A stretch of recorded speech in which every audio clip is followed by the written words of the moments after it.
Bien, buenas tardes. Muchas gracias de nuevo a la organización de Rivie por invitarnos a este espacio. Mi nombre es Diego Ernesto Leal Fonseca, soy gerente del proyecto de uso de medios y tecnologías de información y comunicación en educación superior.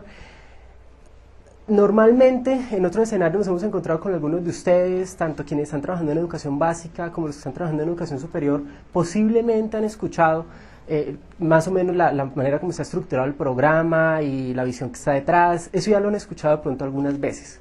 Cuando recibimos esta invitación, una de las preguntas que nos hicimos fue: ¿de qué tiene sentido hablar allá? ¿Tiene sentido que hablemos nuevamente acerca de cómo está estructurado el programa y los ejes de operación, etcétera? ¿O qué mensaje tendría sentido llevar? Con esa pregunta en mente, organizamos una presentación que tiene 3 temas generales respecto a algo de trabajo que hemos desarrollado en reuniones internacionales con organismos europeos y que nos dejan un poquito de visibilidad respecto al panorama que tenemos en este instante en diversos temas a nivel nacional. Por un lado, vamos a dar un pequeño vistazo al panorama actual en términos de investigación. Luego me voy a concentrar en el Programa Nacional de Uso de Medios y TIC en Educación, pero no para hablar de cómo está estructurado y qué es todo lo que estamos haciendo, porque muchos de ustedes ya lo saben probablemente, sino de discutir algunas de las oportunidades de investigación que ese programa genera. Y en las consideraciones finales, pues lanzaremos una propuesta y una pregunta que quisiéramos dejarles a ustedes como marco de trabajo para el día de mañana y lo que queda de este. Entonces, empezando con vistazo al panorama actual. A nivel nacional, sabemos que existen diversas redes de investigadores, de docentes, redes de personas que están trabajando en el tema de TIC, en el tema de uso de TIC en educación. Y creo que es importante focalizar eso. No estamos hablando de TIC en términos completamente globales, sino de tecnologías de información y comunicación aplicadas a la educación. Ese es el marco en el que nos movemos y desde el cual pues hacemos esta presentación. Algunas de esas redes incluyen, por ejemplo, Rivie, el Nuevo Colombia de Rivie.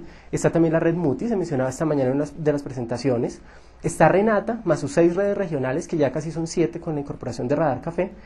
Está la red virtual de tutores, que también se mencionó esta mañana, y hay otro conjunto de redes del Ministerio de Educación, que son redes de docentes y que están focalizadas en algunos casos en competencias y en otros casos en, por ejemplo, labores de tutoría virtual. Hay otras redes emergentes un poco más ad hoc, digamos, pero que también quisimos mencionarlas aquí porque agregan a esa diversidad que tenemos en este momento. Por un lado está la Asociación e-Learning 2.0, que está trabajando con nosotros en el Ministerio, apoyándonos en los procesos de formación de docentes en educación superior. Lo interesante de eso es que son 6 instituciones de educación superior que se han agrupado para desarrollar proyectos y poco a poco han ido descubriendo la manera de trabajar juntas, y es una experiencia bastante interesante de cooperación entre instituciones. Entonces, ese es un escenario más de emergencia, digamos, de redes. Y por último está una red que es una red potencial, acaba de nacer, como algunos de ustedes mencionaban hace un rato, es como también un niño, es eLearning Colombia. Eso es por ahora es simplemente una lista de correo que surgió luego del seminario de calidad en eLearning que hicimos en agosto. Lo interesante con eso es que hay alrededor de 1.800 personas inscritas, y eso significa que ahí hay un medio de comunicación directo, al menos por correo electrónico, con todas esas personas interesadas en este tema. Así que eso nos habla del potencial que hay en las distintas redes. Algunas son institucionales, otras son personales, tienen propósitos distintos y tienen potenciales distintos. Y hay muchas otras redes que no hemos identificado. Este escenario, por ejemplo, es muy interesante porque nos ha permitido escuchar de trabajo que ustedes están haciendo en redes. Y es muy importante el poder identificarlas y explorar las maneras en las que podríamos potenciarlas. Esas son las redes que tenemos. Quisiera concentrarme ahora en una red particular. Para el caso de Rivie, por ejemplo, estamos hablando de investigación, ¿sí? Este es un evento de investigadores. Y pues obviamente un elemento que entra con fuerza en el tema de la investigación es la red Renata, la Red Nacional Académica de Tecnología Avanzada. El año pasado, en noviembre, se realizó una convocatoria del Ministerio de Educación y Colciencias para proyectos de investigación que hicieran uso de las posibilidades de la red Renata. A esa convocatoria se presentaron 49 proyectos, de los cuales 39 pasaron a evaluación y fueron aprobados finalmente 13. Traigo esto a colación porque puede ser interesante ver que de todos estos proyectos, de los 13 que se seleccionaron, solamente hay uno que tiene que ver con educación virtual, directamente. Y solamente hay otro que de manera un poco tangencial toca los temas educativos, que es el de la creación de la Biblioteca Digital Colombiana.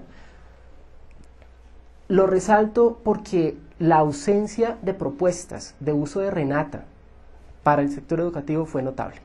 Nosotros en realidad nos quedamos sorprendidos, sobre todo considerando que el año pasado, en el foro que tuvimos en Santa Marta, pudimos escuchar el comentario de algunos investigadores cuando se proponían actividades de sensibilización como las que mencionaba hace un momento Araceli. Y la respuesta un poquito era, es que nosotros ya sabemos qué hacer con Renata. Si ustedes nos ponen conectividad, ya sabemos qué hacer con eso. Y lo que podemos evidenciar en las propuestas es que no es tan cierto. Así que ahí hay un proceso, es un llamado en realidad a que como comunidad académica en esta área de la informática educativa tenemos que pensar en cómo esta red de alta velocidad transforma las cosas que hacemos. Hay un potencial nuevo en esas redes, pero no lo estamos aprovechando todavía. Quisiera concentrarme un poquito en mencionar muy rápidamente, tal vez no se ve muy bien, unas cifras cortas respecto a lo que es inversión en ciencia y tecnología para el año 2005. Esto viene del Observatorio Colombiano de Ciencia y Tecnología. Y lo que muestra es la distribución de inversión entre instituciones públicas, que es la parte de abajo, empresas, sector privado, que es el segundo nivel, instituciones de educación superior y por último centros de investigación privados y similares. Como ustedes pueden ver, hay una evolución pues, que permite ver que la inversión de las instituciones de educación superior en comparación con las instituciones públicas no ha cambiado mucho en todo este tiempo. Eso es llamativo porque tampoco ha crecido tanto la inversión en investigación en TIC, en ciencia, tecnología e innovación, frente al Producto Interno Bruto. O sea, no estamos generando más inversión ni desde el sector público y tampoco desde el sector privado, ni desde las instituciones. Así que esa es una responsabilidad que también nos atañe a todos y me voy a detener en eso en un momento. Este es otro aspecto de contexto que me pareció interesante. Hace un par de meses, un mes, estuvimos en una reunión del proyecto WINS, que es patrocinado por la Comunidad Europea, y estábamos hablando acerca del programa Marco 7. El programa Marco es una serie de programas que orientan la cooperación en investigación entre Europa y América Latina, que tienen un conjunto de recursos disponibles. El FP7, como se le llama cortico, destina recursos para investigación y cooperación entre Europa y Latinoamérica para los próximos 7 años. Estamos hablando alrededor de 9 billones de euros. Es un montón de dinero. Antes del FP7 estuvo el FP6. Y esto muestra cuál fue la participación de Colombia en esos proyectos de investigación conjunta. Es muy complicado competir contra Brasil, obviamente. Pues ustedes pueden ver, hay 13 proyectos, 4.500.000 euros. Pero es llamativo ver que Colombia tiene una participación en financiación aún menor que la de países como Costa Rica, Ecuador y Venezuela. Eso es llamativo. Eso quiere decir que no estamos, por alguna razón, aprovechando de manera suficiente esas oportunidades de cooperación con entidades europeas. Y el mensaje de fondo ahí es, sí hay recursos para investigación. Las entidades multilaterales tienen muchos recursos para investigación, pero en ocasiones no sabemos aprovecharlas de la manera más adecuada. De fondo, lo que está es un problema de colaboración. Tenemos que ser capaces de colaborar. Colaborar no solo entre nosotros como instituciones, y este evento es pues un marco para empezar a desarrollar esa colaboración, sino colaborar con otros países y colaborar con otros continentes también. La colaboración es el elemento clave a nuestro juicio. Y la gran duda que empieza a surgir es si estamos en realidad preparados para colaborar. ¿Qué tan listos estamos para esa colaboración? Me voy a permitir hablar un poquito respecto a algunos elementos que hemos logrado percibir desde el Ministerio como problemáticas dentro del sector. Por un lado, tenemos carencia de información. ¿Qué significa eso? En términos concretos, no tenemos suficiente información, a pesar de todo lo que hemos recopilado. Ustedes mismos han hablado de estudios nacionales que se han realizado, que ustedes mismos han hecho, pero no tenemos suficiente información todavía consolidada sobre innovación educativa con TIC. No sabemos lo suficiente de eso. Tampoco sabemos suficiente sobre la oferta educativa que hay en modalidad de e-learning. En realidad no tenemos claro quién está haciendo qué en el país, y eso tiene una consecuencia que voy a mencionar en un instante. Y tampoco tenemos claro algo muy, muy importante para nosotros, que es cuáles son esos logros y cuáles son esos obstáculos institucionales que han permitido el desarrollo del uso de las TIC y del e-learning en el sector educativo. Eso se está tratando de resolver poco a poco. Por ejemplo, en este segundo semestre en el Ministerio de Educación Superior estamos tratando de recopilar información de todos los programas que se están ofreciendo en modalidad de e-learning en educación superior. Y con eso queremos hacer una vitrina que sea visible para todos a través del portal Colombia Aprende. Eso nos ayuda a hacer visible ese tipo de información y a tenerla recopilada. El problema es, otro problema adicional ahí es cómo mantenemos actualizada esa información. Hay otra gran área de problemática que nosotros percibimos, y es que tenemos una capacidad investigativa limitada. ¿Eso qué significa? Porque el esfuerzo que se evidencia aquí es altísimo. Por un lado, tenemos pocos doctores en el área. No hay tantas personas con doctorado en este tema a nivel nacional, en comparación con otras áreas. Tenemos en ocasiones mucha producción institucional, hay una alta producción, pero por razones también de prácticas, una reflexión limitada. ¿Eso qué significa? Que muchos de los equipos más consolidados en el país han terminado produciendo mucho para sus propias instituciones, pero por esa razón se ha descuidado un poco la reflexión y la producción de publicaciones y otro tipo de indicadores del nivel científico que se está logrando. Por otro lado, hay una cosa que nos inquieta profundamente, y es la descoordinación inmensa que tenemos en los esfuerzos que realizamos. Eso es un problema porque estamos reinventando la rueda en muchos casos. Es posible que ustedes aquí hayan escuchado que alguien mencionó algo por lo que su institución en particular ya pasó. Y uno diría, pero si ya pasamos por eso, ¿por qué tenemos que pasar otra vez? ¿Por qué no podemos capitalizar el aprendizaje que se está logrando? En parte porque no tenemos suficiente información, en parte porque no hemos logrado coordinarnos en realidad. Por otro lado, hay una inversión institucional limitada, como mencionaba hace un momento, y esa inversión institucional limitada no le atañe solamente al gobierno, sino también a nuestras instituciones de educación superior. Digo nuestras porque antes de estar en el ministerio estuve desde 99 con una universidad, entonces también tengo claridad de qué significa ese mundo interno. El asunto es que en realidad para muchas de nuestras instituciones las TIC no son un problema estratégico, e investigar en TIC mucho menos. ¿Para qué? ¿Para qué le voy a poner plata a eso? Eso nos genera limitaciones y nos está ocurriendo en muchísimas instituciones. No es una u otra en particular, es una tendencia que estamos viendo en todo el sector. Por otro lado, tenemos limitaciones de idioma. Si bien estamos completamente conscientes de la importancia de hacer un reconocimiento de lo local, también es claro que hay muchos distintos lenguajes que no conocemos, y eso se evidencia en ocasiones en los referentes que manejamos, y de algún modo es inquietante para nosotros porque, por ejemplo, puede que tengamos un panorama de lo que está pasando en inglés, de lo que está pasando en Canadá, en Estados Unidos, en parte de Europa, pero no sabemos qué está pasando en China, porque muchos de nosotros no hablamos mandarín, la mayoría de nosotros no hablamos mandarín. Tampoco sabemos qué está pasando en Corea. Estamos a punto de iniciar un proceso de colaboración bilateral con Corea para producción de contenidos, que nos va a obligar a interactuar a equipos de producción colombianos con equipos coreanos. Y pues va a ser un poco complicada la interacción porque ya lo vivimos tan solo en la preparación de ese convenio bilateral. Esa es una limitación que tenemos que lidiar con ella, tenemos que buscar alternativas para lidiar con ella, pero que está presente y que vale la pena considerar. Y por otro lado, hay otros aspectos que son difíciles de categorizar, pero que, por ejemplo, incluyen que tenemos una amplia diversidad de oferta en e-learning, en TIC, pero que tenemos pocos referentes de calidad. En realidad no tenemos muy claro qué es una oferta de calidad, qué no tanto, y entonces todo se vuelve válido y todo se vuelve posible, lo cual no está mal, porque la diversidad es importante, pero qué bueno que tengamos una diversidad con criterios de calidad. Por otro lado, derechos de autor es un tema bastante complicado todavía para nosotros como comunidad investigativa. Hace un par de semanas estuve en otro foro en Pereira en una presentación de la Dirección Nacional de Derechos de Autor y las preguntas que surgen son muy del día a día. Las preguntas que surgen en los investigadores son: es que yo hice tal producto, ¿eso es mío o es de mi institución? ¿Eso depende de un contrato laboral? ¿Tengo que hacer cesión de derechos mediante contrato? Hay un montón de preguntas que están en nuestras cabezas y que, así no estén todavía en nuestras cabezas, vamos a tener que hacernos en el mediano plazo. Sobre todo porque tenemos a la red, a Internet, como herramienta de comunicación. Y eso nos genera unos problemas adicionales. Porque ya no se trata simplemente de tener un libro cuya reproducción de alguna manera podemos controlar. Al menos las fotocopias son caras. Cuando publicamos en la red, está disponible para que todo el mundo lo baje. Toda descarga en la red es una copia, así que es algo que también hay que considerar. ¿Cómo vamos a enfocar ese tipo de cosas? Claramente tenemos limitaciones en conectividad e infraestructura, eso no es un secreto para ninguno de nosotros, es una realidad con la que tenemos que vivir todavía.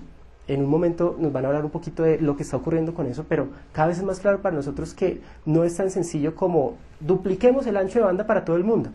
No es tan sencillo, no es factible incluso desde el punto de vista económico. Así que eso lo que nos implica es que tenemos que ser un poco creativos en ese sentido. Y por último tenemos una disponibilidad limitada de equipos humanos. ¿Eso qué significa? Ustedes tienen en muchas de sus instituciones equipos de producción listos para hacer muchas cosas y que hacen muchísimas cosas. Si ustedes piensan en instituciones técnicas y tecnológicas más pequeñas, por ejemplo, la cantidad de personas disponibles para producir materiales educativos digitales es prácticamente nula. Tenemos unas limitaciones serias en ese sentido. Casi no tenemos diseñadores instruccionales a nivel nacional, por ejemplo. Y en muchos casos, en muchas metodologías y enfoques de producción de materiales, ese es un rol crítico. Entonces, ahí estamos ante otra limitación bastante importante. Ahora, quiero hablarles un poquito respecto al Programa Nacional de Uso de Medios y TIC en Educación. Con ese panorama, ahí es donde estamos, eso es lo que percibimos desde el Ministerio que está ocurriendo a nivel de tendencias. Quiero mencionarles rápidamente, porque no es el centro de la presentación, cómo estamos organizados en el programa. Entonces, tenemos 4 ejes de acción que están soportados en otros 2 transversales. Uno es de desarrollo profesional del recurso humano, eso incluye todos los temas de formación de docentes, de directivos. Hay uno de gestión de infraestructura tecnológica que obviamente tiene que ver con los temas de conectividad, infraestructura, etcétera. Hay uno de gestión de contenidos que tiene que ver con lo referente al almacenamiento, producción, ubicación de contenidos, acceso, localización, etcétera. Y uno que tal vez es el más relevante, que tiene que ver con el uso y apropiación de las TIC. El uso y apropiación desde el punto de vista educativo, obviamente, pero con un componente social también muy importante. Esos 4 ejes están soportados en 2 ejes transversales. Uno de soporte de asistencia técnica, que de alguna manera refleja una de las labores misionales del Ministerio, que es proveer asistencia técnica tanto a secretarías de educación como a instituciones de educación superior. Y por otro lado, un eje de evaluación y monitoreo. ¿Por qué? Porque es crítico que sepamos si lo que estamos haciendo está teniendo impacto o no y si vamos de la manera que deberíamos ir. Ese programa está orientado por diversos principios orientadores. Un poco redundante eso. Esos principios orientadores son como aquellas cosas que nos gustaría que estuvieran en todas las acciones que hacemos en el programa. Por ejemplo, que lográramos tener innovación educativa sostenible en todo lo que hacemos, que vayamos un poco más de lo que hemos hecho antes, con sentido, obviamente, que vayamos más allá incluso de lo que se ha hecho en otros lugares. Mucho de lo que ustedes han presentado aquí es realmente innovador a nivel no solo local, sino a nivel mundial. Pero tenemos todavía la impresión en ocasiones de que lo que hacemos no puede competir con lo que se está haciendo afuera. La realidad es que sí estamos haciendo hasta cierto nivel de innovación y eso es importante reconocerlo.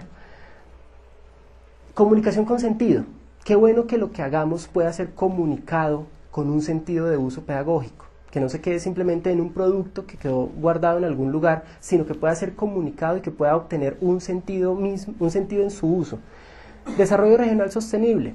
Como ministerio, pues estamos, posiblemente ustedes saben, liderando un montón de iniciativas, pero para nosotros es crítico que en sus instituciones y en cada uno de ustedes empiece a quedar capacidad instalada, que en realidad el país tenga capacidad instalada, que el avance en estos temas no dependa necesariamente de la presencia del ministerio, que tiene la voluntad política de seguir apoyando esto, sino que cada uno de ustedes pueda empezar a avanzar a la medida de sus necesidades. Todo lo que estamos haciendo está tratando de generar esa capacidad tanto en instituciones de educación superior como en secretarías de educación.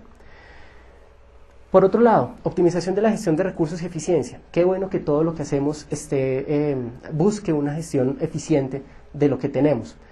Es crítico el tema de la articulación y las alianzas estratégicas, alianzas no solo con actores nacionales, educativos, tan solo en educación superior hay alrededor de 18 instituciones de educación superior que nos han colaborado en el programa de manera directa, y en básica hay otras tantas. Entonces esas alianzas son críticas. Sin las instituciones el ministerio no puede hacer todo lo que podría querer hacer. Y por último está el tema de convergencia cultural, convergencia digital, convergencia de medios. Todo el problema de la globalización es algo que debemos tener en cuenta y que va a empezar a ser cada vez más pertinente en el mediano plazo. lo que quisiéramos hacer en este momento es simplemente sugerir algunas posibilidades de investigación que se desprenden de esos ejes de operación del programa.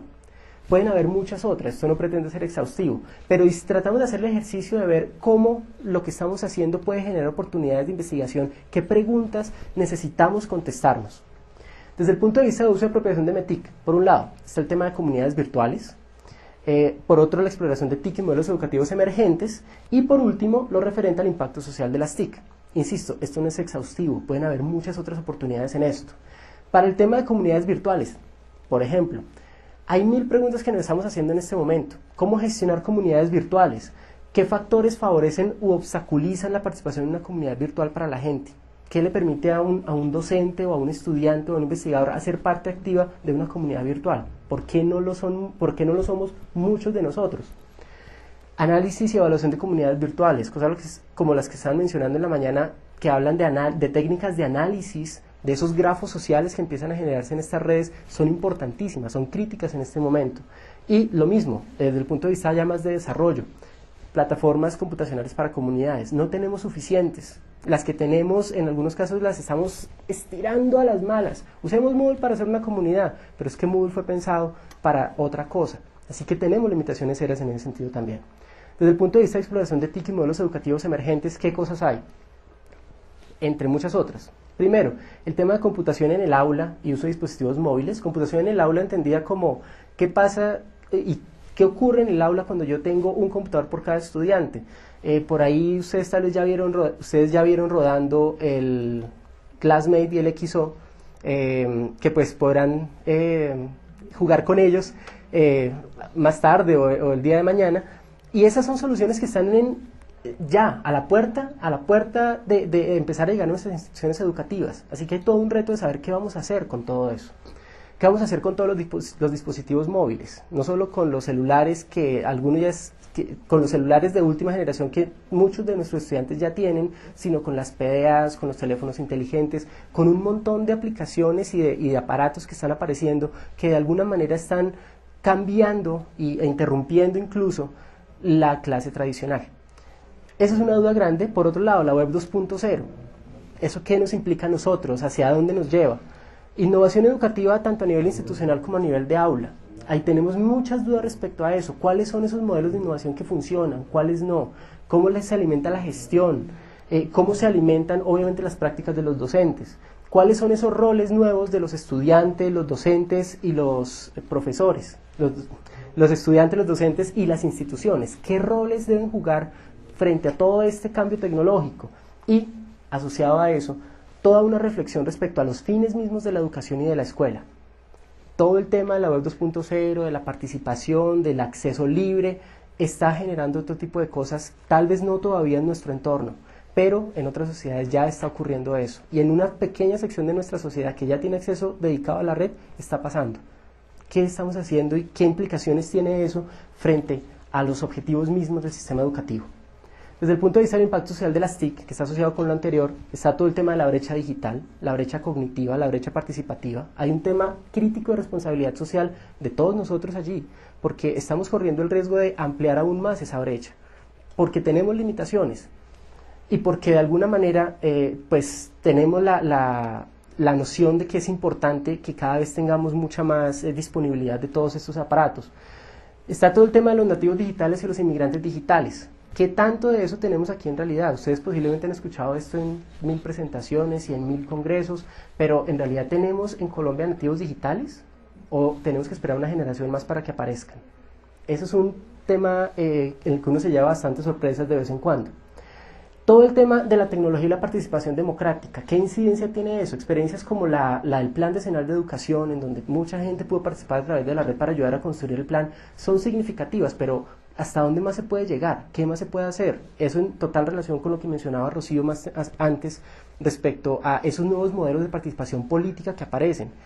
Hay 1000 dudas al respecto y están asociados en parte esas dudas con un eventual acceso tanto a infraestructura como a conectividad masivo. ¿Qué va a pasar cuando finalmente todos tengamos acceso? ¿Va a pasar algo como lo que ocurre en Corea o en otro tipo de sociedades? Son las dudas que tenemos. Y otra importante, la basura tecnológica. ¿Qué va a pasar con todos esos computadores que vamos desechando y todos los celulares que se van acumulando en nuestras casas? ¿A dónde van a ir a dar? ¿A los rellenos sanitarios? ¿Qué va a pasar con el suelo? ¿Tenemos planes de reciclaje para eso? Son dudas que están abiertas simplemente y que son en realidad oportunidades de investigación. Desde el punto de vista del desarrollo profesional del recurso humano, tenemos el tema de competencias docentes, competencias de directivos y competencias de estudiantes. Hay cosas muy similares allí para esos tres distintos actores. En todos los casos hay la necesidad de explorar mucho más lo que significa el uso personal básico de las TIC para esos distintos actores y la presencia en línea de esos actores. ¿Tiene sentido hasta qué punto que un docente, por decir algo, por normativa de su institución, tenga un blog o esté en algún tipo de escenario en línea o participe en una comunidad, así como tiene que publicar artículos periódicamente? Esas son preguntas que están abiertas y que pues tenemos que empezar a resolver. Para el caso de los docentes está el tema del uso educativo de las TIC, obviamente, y de la integración al PEI.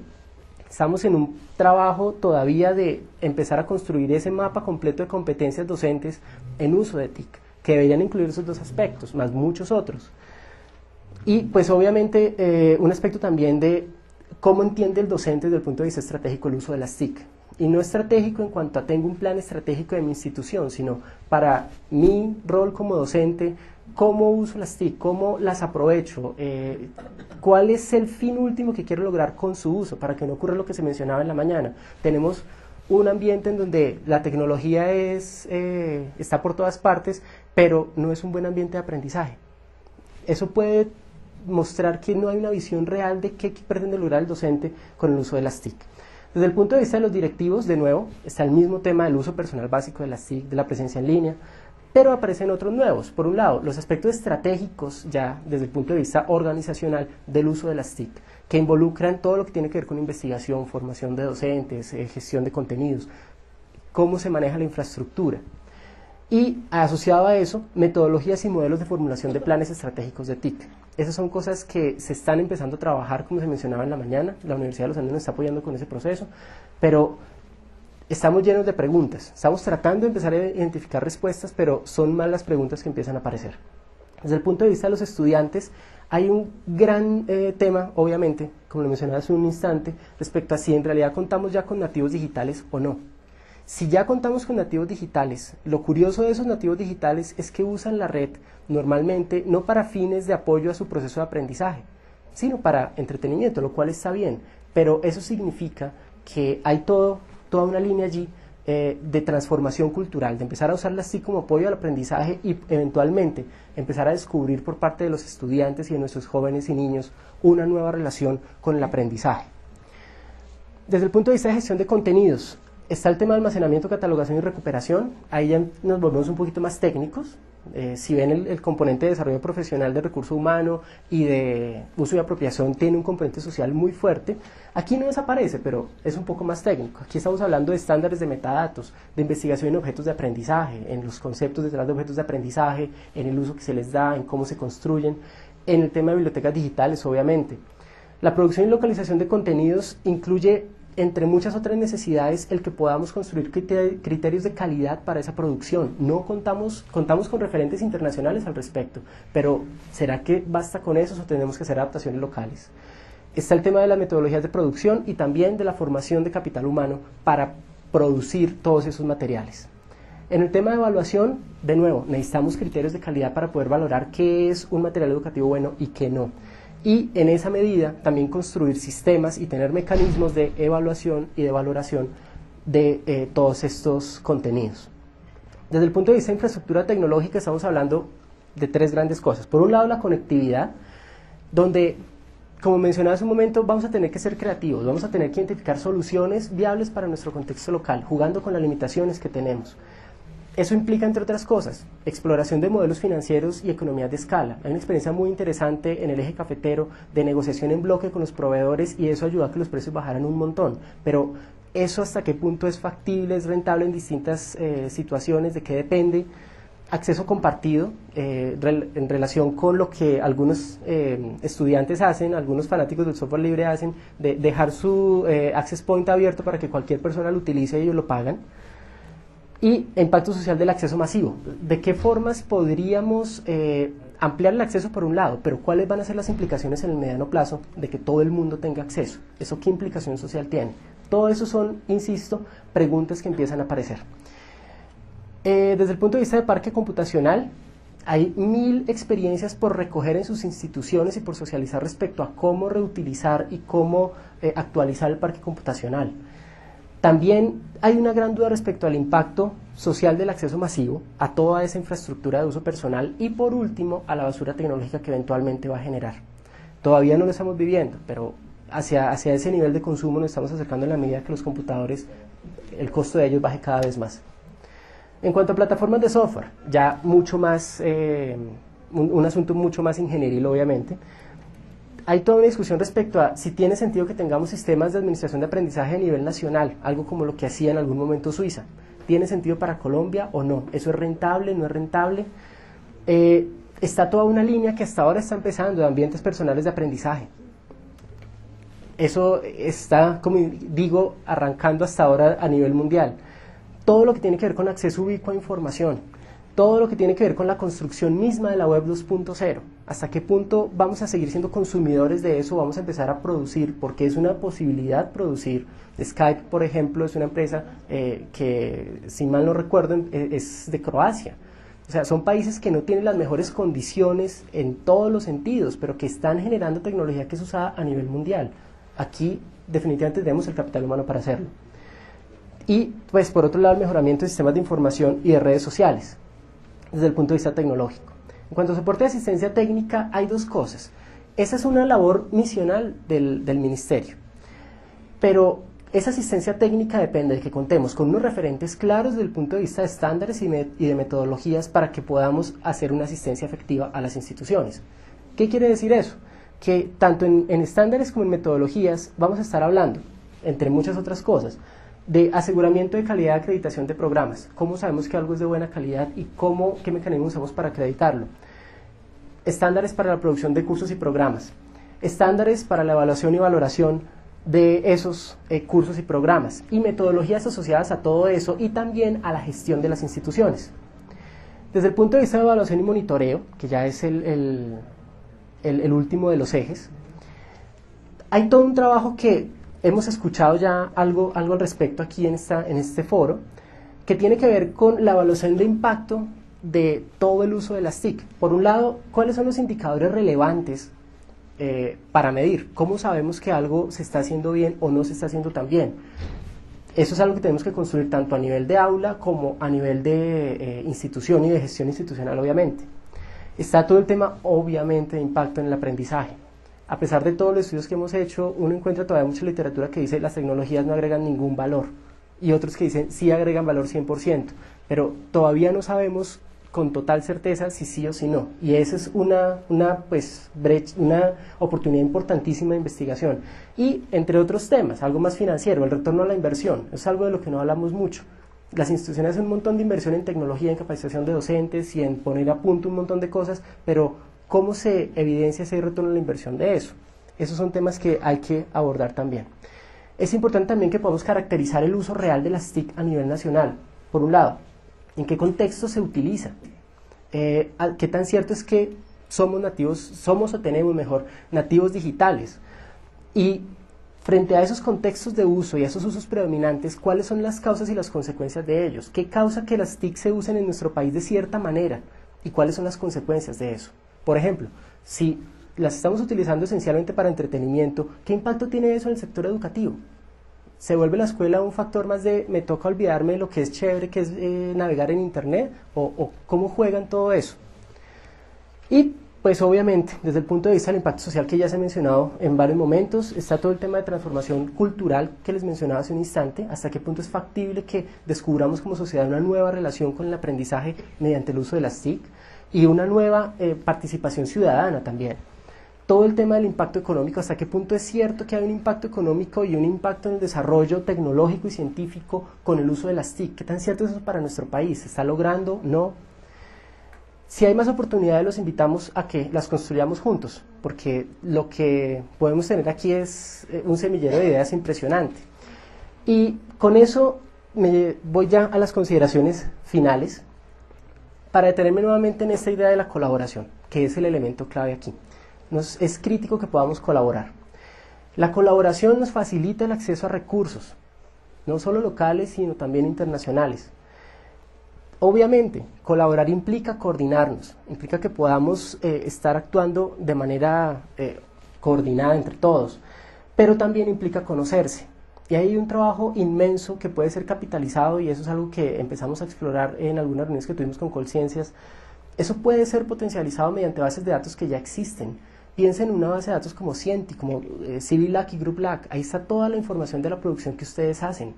Generar una base de datos adicional en realidad nos ayuda a tener más información disponible, o de pronto ya la tenemos, pero lo que necesitamos es un acceso más fácil a esa información que ya está almacenada.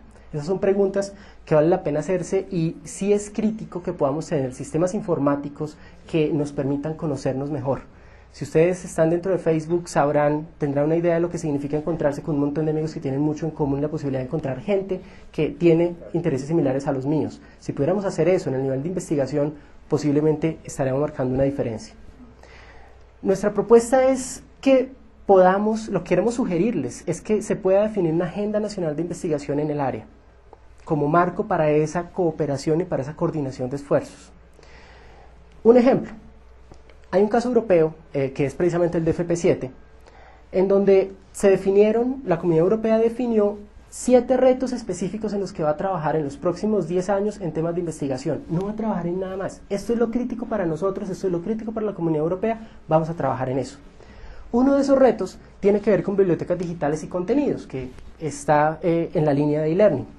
Y para ese reto se definió una caracterización de cómo está la Comunidad Europea hoy y cómo espera estar dentro de 5 a 10 años.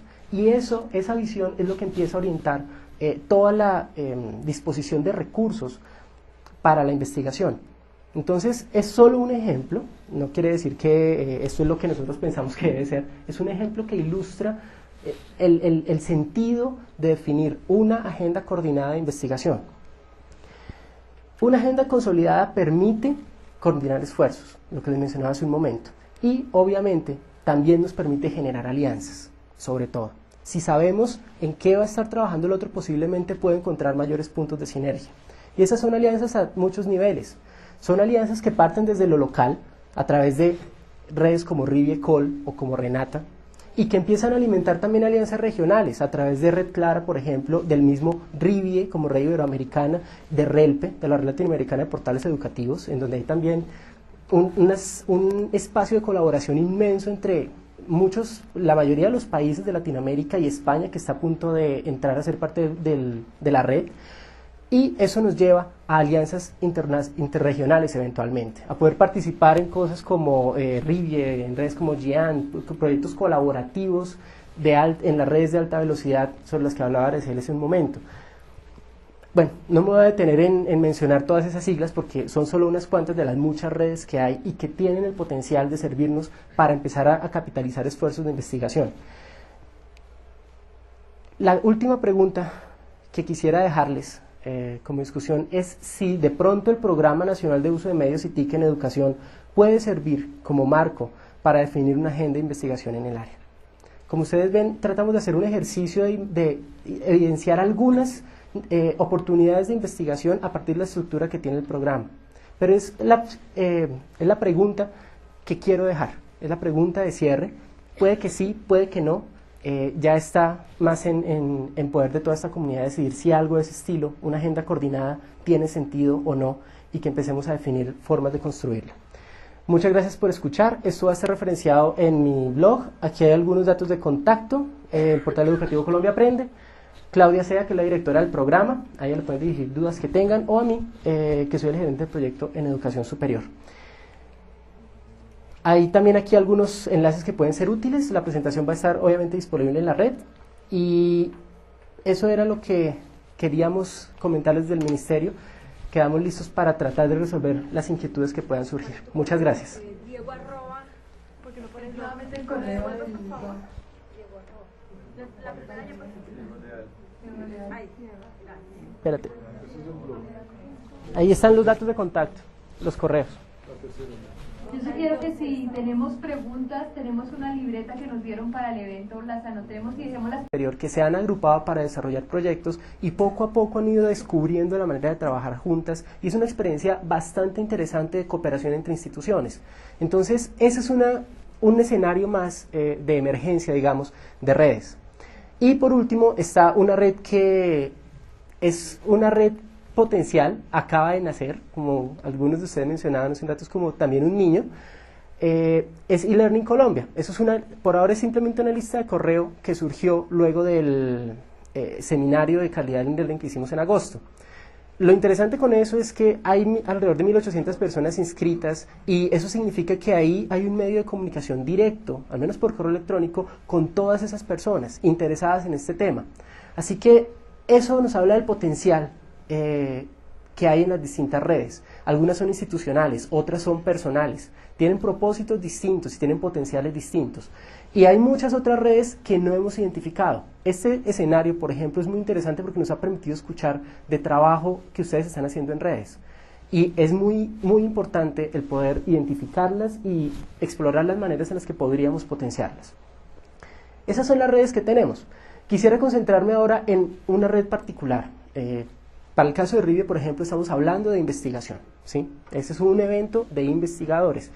Y, pues obviamente, un elemento que entra con fuerza en el tema de la investigación es la Red Renata, la Red Nacional Académica de Tecnología Avanzada. El año pasado, en noviembre, se realizó una convocatoria del Ministerio de Tecnología para el año 2005. Esto viene del Observatorio Colombiano de Ciencia y Tecnología.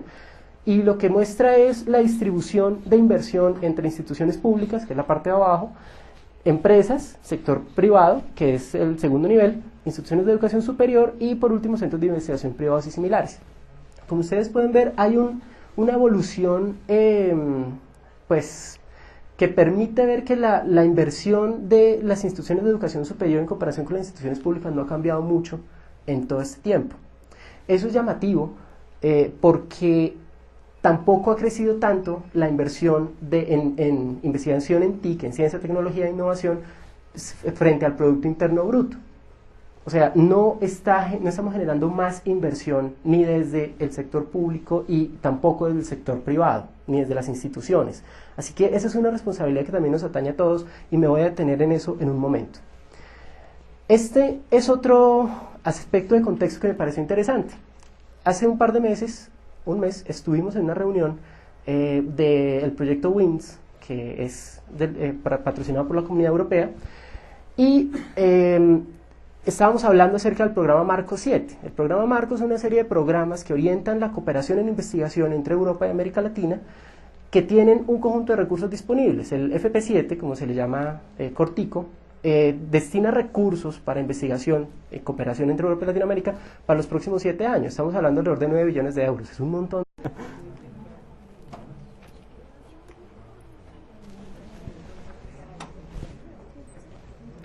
Bien, buenas tardes. Muchas gracias de nuevo a la organización de Rivie por invitarnos a este espacio. Mi nombre es Diego Ernesto Leal Fonseca, soy gerente del proyecto de uso de medios y tecnologías de información y comunicación en educación superior. Normalmente en otros escenarios nos hemos encontrado con algunos de ustedes, tanto quienes están trabajando en educación básica como los que están trabajando en educación superior, posiblemente han escuchado más o menos la manera como está estructurado el programa y la visión que está detrás. Eso ya lo han escuchado de pronto algunas veces. Cuando recibimos esta invitación, una de las preguntas que nos hicimos fue: ¿de qué tiene sentido hablar allá? ¿Tiene sentido que hablemos nuevamente acerca de cómo está estructurado el programa y los ejes de operación, etcétera? ¿O qué mensaje tendría sentido llevar?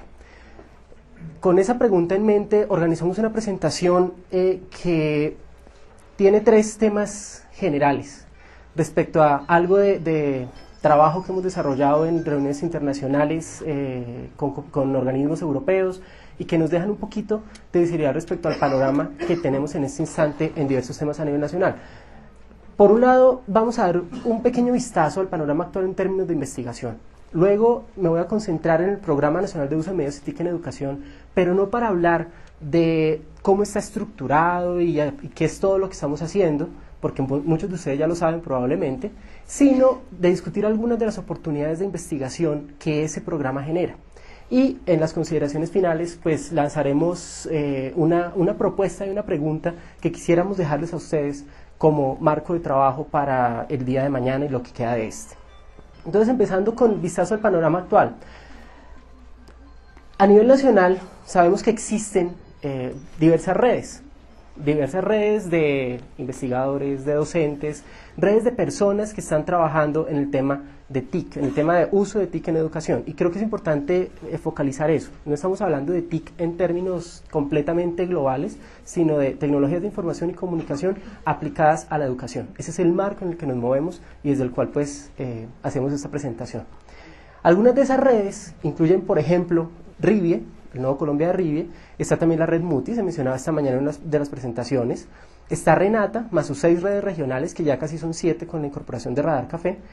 Está la red virtual de tutores, que también se mencionó esta mañana, y hay otro conjunto de redes del Ministerio de Educación, que son redes de docentes y que están focalizadas en algunos casos en competencias y en otros casos en, por ejemplo, labores de tutoría virtual. Hay otras redes emergentes un poco más ad hoc, digamos, pero que también quisimos mencionarlas aquí porque agregan a esa diversidad que tenemos en este momento. Por un lado está la Asociación Learning 2.0, que está trabajando con nosotros en el Ministerio, apoyándonos en los procesos de formación de docentes en educación superior. Lo interesante de eso es que son 6 instituciones de educación superior, Ministerio de Educación y Colciencias, para proyectos de investigación que hicieran uso de las posibilidades de la red Renata. A esa convocatoria se presentaron 49 proyectos, de los cuales 39 pasaron a evaluación y fueron aprobados finalmente 13. Traigo esto a colación porque puede ser interesante ver que de todos estos proyectos, de los 13 que se seleccionaron, solamente hay uno que tiene que ver con educación virtual, directamente. Y solamente hay otro que de manera un poco tangencial toca los temas educativos, que es el de la creación de la Biblioteca Digital Colombiana.